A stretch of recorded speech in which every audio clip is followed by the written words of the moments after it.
അസ്സലാമു അലൈക്കും വറഹ്മത്തുള്ളാഹി. അള്ളാഹുവിൻ്റെ അപാരമായ അനുഗ്രഹത്താൽ ഒരിക്കൽ കൂടി പരിശുദ്ധ റമദാനിലേക്ക് നമ്മൾ പ്രവേശിച്ചിരിക്കുകയാണ്. പരിശുദ്ധ റമദാൻ അള്ളാഹുവിൻ്റെ അനുഗ്രഹമാണ്, കാരുണ്യമാണ്, അനുഗ്രഹീതമായ മാസമാണ്. ഒരുപാട് നാളായി നമ്മൾ ഈ റമദാനിനെ ആഗ്രഹിച്ചിരിക്കുകയായിരുന്നു, പ്രാർത്ഥിക്കുകയായിരുന്നു.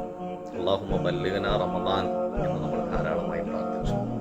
ഇപ്പം നമ്മുടെ ആ പ്രാർത്ഥന അള്ളാഹു സ്വീകരിച്ചിരിക്കുകയാണ്. നമ്മുടെ ആഗ്രഹം സഫലമായിരിക്കുകയാണ്. പരിശുദ്ധ റമദാനിലേക്ക് നമ്മൾ പ്രവേശിച്ചു. ആദ്യം നമ്മുടെ മനസ്സിൽ അള്ളാഹുവിനോടുള്ള നന്ദിയാണ് പ്രകടമാകേണ്ടത്.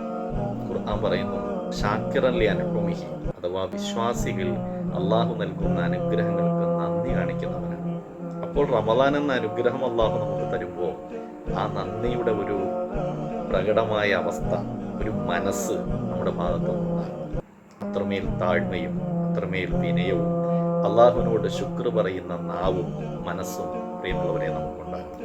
പ്രവാചകൻ പറഞ്ഞിട്ടുണ്ടല്ലോ, നിങ്ങളുടെ രൂപങ്ങളിലേക്കോ ഭൗതിക ചേഷ്ടകളിലേക്കോ അല്ല അള്ളാഹു നോക്കുന്നത്, നേരെ മറിച്ച് നിങ്ങളുടെ ഹൃദയങ്ങളിലേക്കും നിങ്ങളുടെ കർമ്മങ്ങളിലേക്കുമാണ്.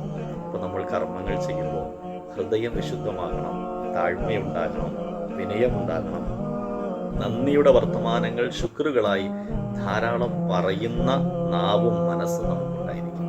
പ്രിയമുള്ളവരെ, ആ അർത്ഥത്തിൽ നമ്മുടെ കർമ്മങ്ങളെ സഫലമാക്കാൻ നമുക്ക് കഴിയണം. അല്ലാഹു സുബ്ഹാനഹു വ തആല നമ്മെ അനുഗ്രഹിക്കട്ടെ.